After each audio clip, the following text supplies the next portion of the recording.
அந்தமான் கடலில் புதிய காற்றழுத்த தாழ்வு பகுதி வரும் 16ஆம் தேதி உருவாகும் என்று வானிலை ஆய்வு மையம் தெரிவித்துள்ளது. இது தொடர்பாக இந்திய வானிலை ஆய்வு மைய தென்மண்டல தலைவர் எஸ். பாலச்சந்திரன் கூறுகையில், தமிழகத்தில் வடகிழக்கு பருவமழை தீவிரமடைந்துள்ளது எனவும், கடந்த 24 மணி நேரத்தில் பதிவான மழை அளவுகளின்படி 29 இடங்களில் அதி கனமழையும், 81 இடங்களில் மிக கனமழையும், 16 இடங்களில் கனமழையும் பெய்துள்ளதாகவும் கூறினார்.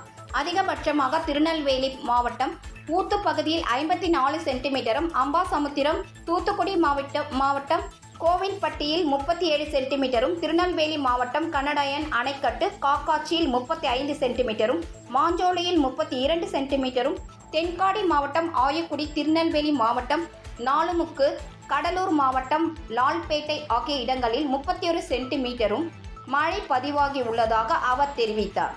தமிழகத்தில் கடந்த அக்டோபர் 1ஆம் தேதி முதல் டிசம்பர் 13 தேதி வரை 54 சென்டிமீட்டர் மழை பதிவாகி உள்ளதாகவும், இந்த ஆண்டு வழக்கத்தை விட 32% அதிகமாக மழை பெய்துள்ளதாகவும் அவர் குறிப்பிட்டார்.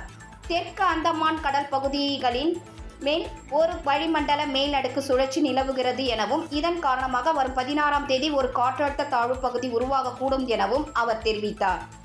இது மேற்கு மற்றும் வடமேற்கு திசையில் தமிழக கடலோர பகுதிகளை நோக்கி நகரலாம் எனவும், இதன் காரணமாக தமிழகம், புதுச்சேரியில் இன்றும் நாளையும் ஓரிரு இடங்களில் இடி மின்னலுடன் கூடிய லேசானது முதல் மிதமான மழை பெய்யக்கூடும் எனவும், வரும் 16, 17, 18 தேதிகளில் பரவலாகவும், 19ஆம் தேதி சில இடங்களில் லேசானது முதல் மிதமான மழை பெய்யும் எனவும் பாலச்சந்திரன் கூறினார்.